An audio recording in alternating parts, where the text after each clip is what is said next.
I have read 8 popular books on BookTok and BookTube this month. Let's see if they live up to the hype. Hello everyone, this is Amrita Bordake and welcome to my channel. This is March recap and we finished 8 books. I am so excited to talk to you about them because some of them were absolutely amazing and are god-tier books for me. So without wasting any time, let's jump into the first one, which was Oathbound by Tracy Deonn. You know I've been waiting because if you've seen my previous month's recap, I did Legendborn and Bloodmarked.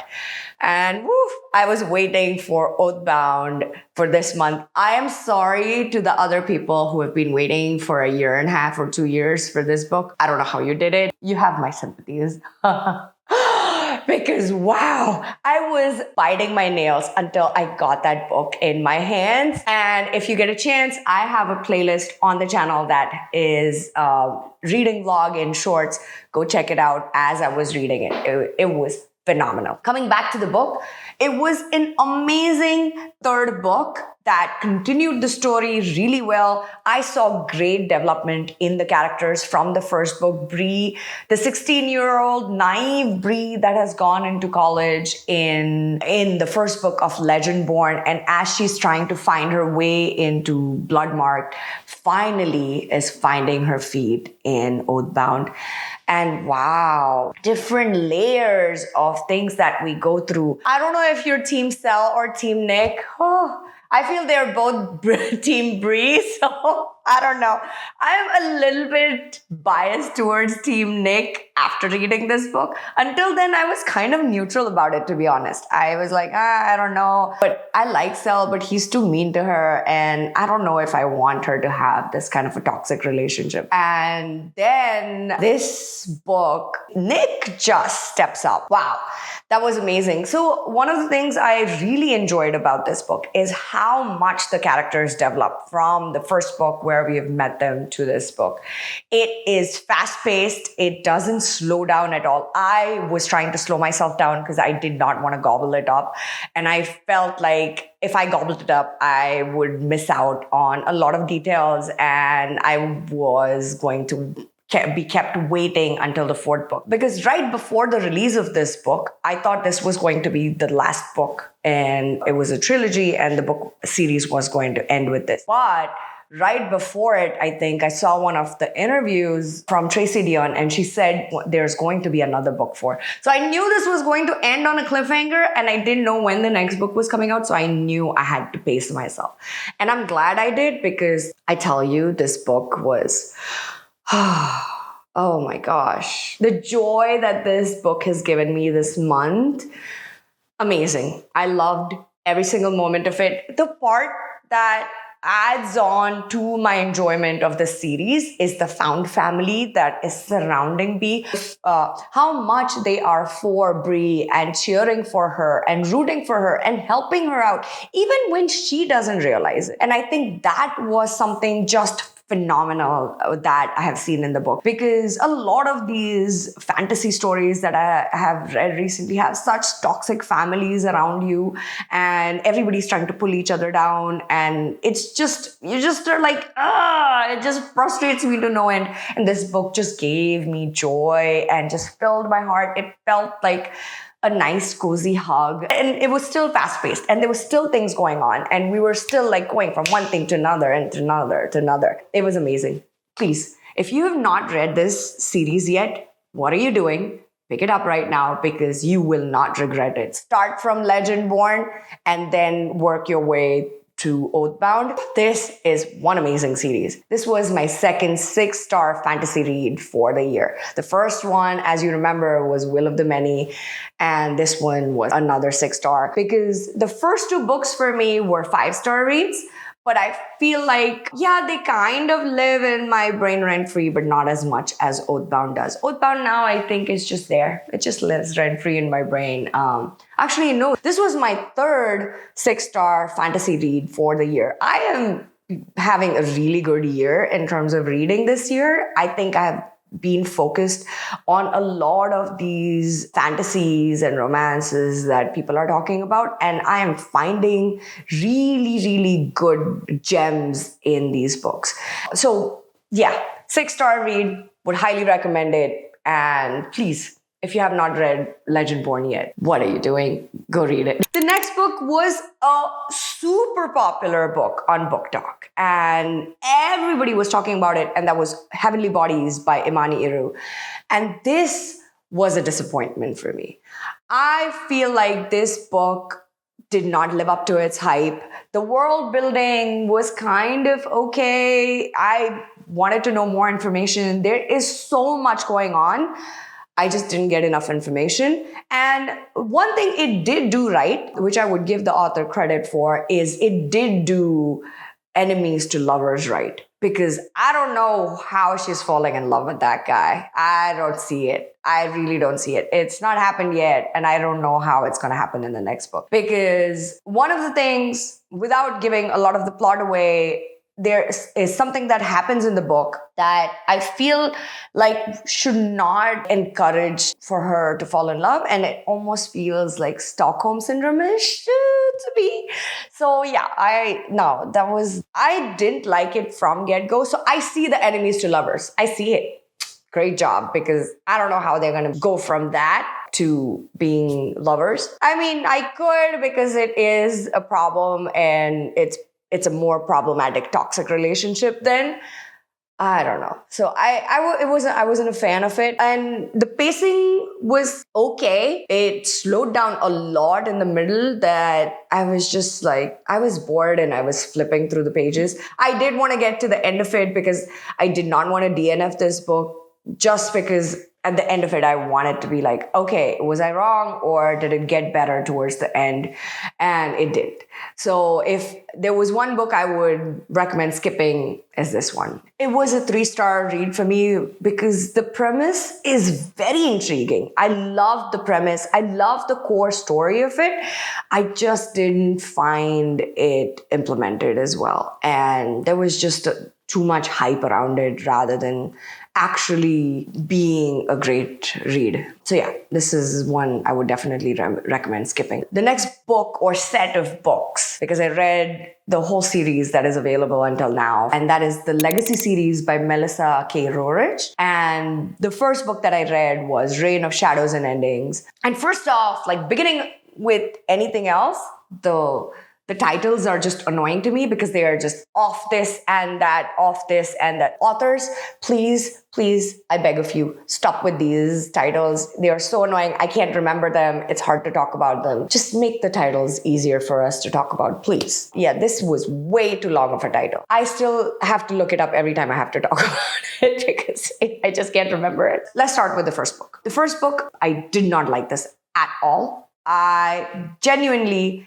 hated the main protagonists in the book, the MMC and the FMC. I just did not like them.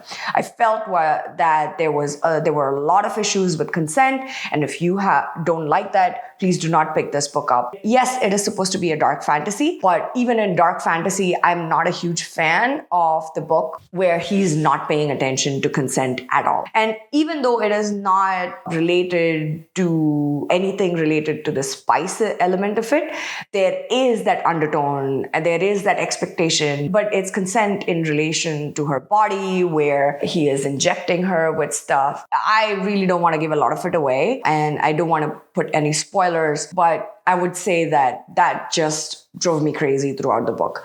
And the second part was he just was extremely annoying. She was not meant to be submissive, and he wanted her to kind of be more quieter and more submissive, and that friction was not fun. It was watching a very bad toxic relationship around you, and it just gave me such a horrible feeling out of it.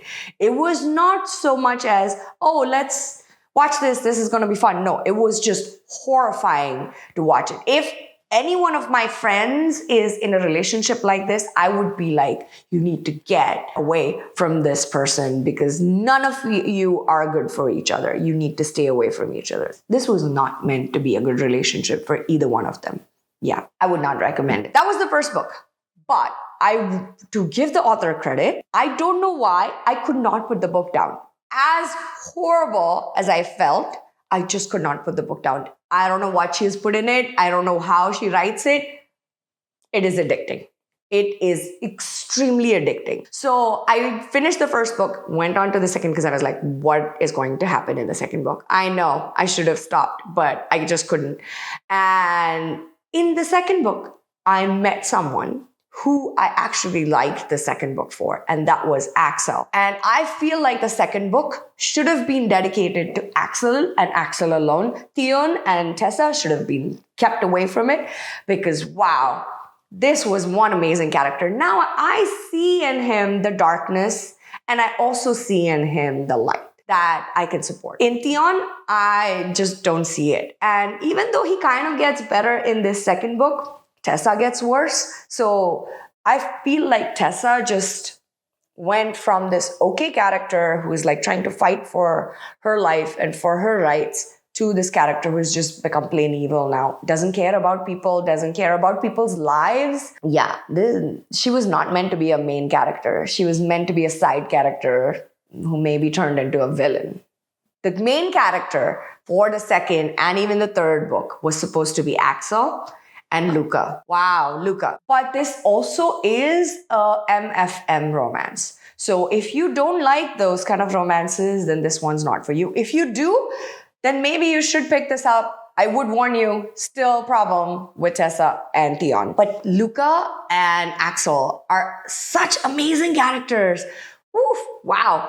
And if you like dragon shifters, if you like vampires, it was just not a series that I can recommend. There's a fourth book that is still coming out this year. Will I read it? Yes. Yes, I am going to. As much as I hate to say this, I am going to, because now I am invested in these characters. But to save you from it, I will tell you, do not even pick up the first book up because, it just drove me crazy. Now I just need to know because I'm already reading it. But if you want to give it a chance, read your trigger warnings, go in it knowing all the trigger warnings, go back from that. And then he locks her up when she is known to have a fear of being locked up, and he locks her up in a small space. Knowing that, that was my second series. And the next book that I went into, after I got out of this, I just needed something a little more fun and with a little more romance. And I had heard really good things about the Crown of Nyxia series from Clarissa Broadbent. So I picked up The Serpent and Wings of Night by Clarissa Broadbent. And again, with the names, please stop with the names. I just want to take off half of a star just for the name, but I won't because I did love this book. If you love trials, if you like vampires, and if you like dark fantasies, this is the book for you. It was a lot of fun, very fast-paced. It was dark at times because of the trials. The trials are bloody and, intense. So I would say read your trigger warnings even for this one, but this was a lot of fun. The first book, even though it is talked about more as a romantasy, I don't agree with it. I feel like this is more of a fantasy, and the story focus is solely on father-daughter relationship. And it is beautiful. What a beautiful story about a father and his daughter. I loved it. I enjoyed every single moment of it. This was its first line. I'm sorry, what? Yeah, it was amazing. That's what the book starts with. And it just keeps you on your toes throughout the book. It is amazing. The second book in the series, which is The Ashes and the Star-Cursed King, is a lot different take than the first one. The pacing still is quite fast. I would say it is more focused on the romance. So after going from the first one, if you feel like it's going to be more of that epic fantasy kind of a story, it is not. It is going to be more focused on the romance itself. There is a novella in between these two, and I haven't read the novella yet, so I can't talk about it. But maybe next month I might read it and I'll do a review about it. But these two books as a duology are fantastic. I would highly recommend. The first book was 4.5 stars and the second book was 4.5 stars.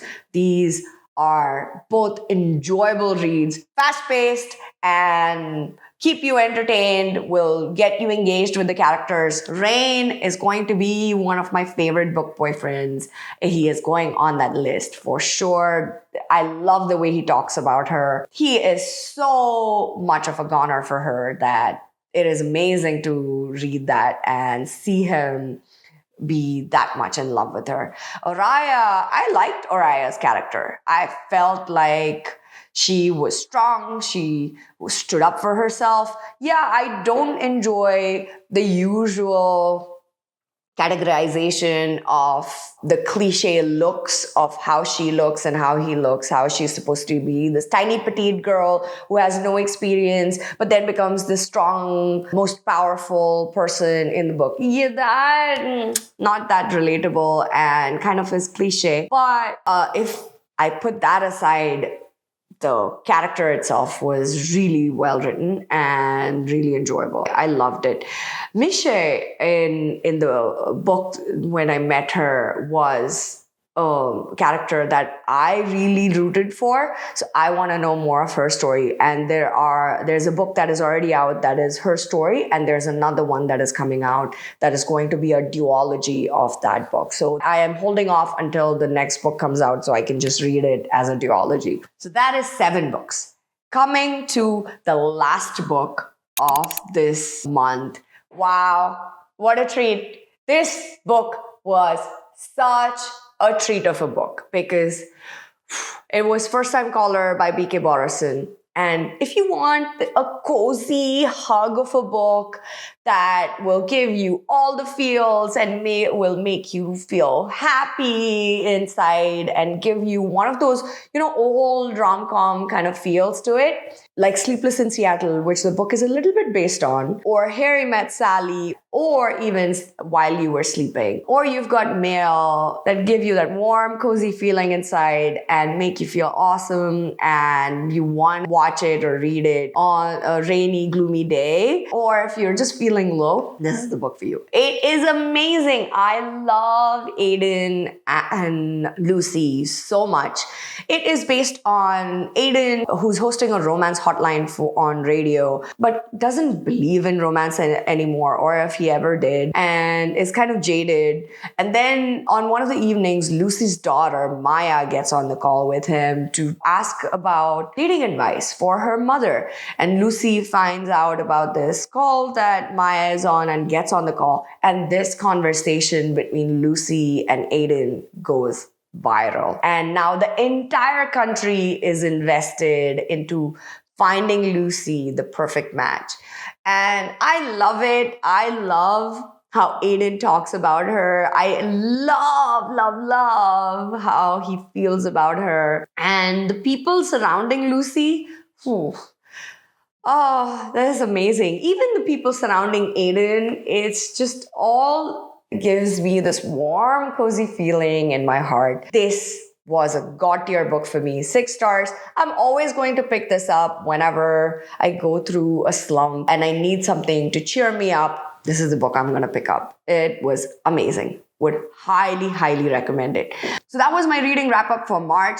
Had some amazing reads this month and I'm so excited. Gave me so much joy at the end of the month. Yes, the whole Legacy series was a little frustrating, but then it picked back up by giving me this awesome read at the end of the month. And all these books have been popular either on BookTok or BookTube, and people have been raving about them. So I only picked up books that are currently super popular and thought to see whether they live up to the hype or not. And some did and some didn't. That was my experience for the month. I hope this helps you, and let me know if you have any favorites that you read this month recently. Put them in the comments below so that I can add them to my TBR.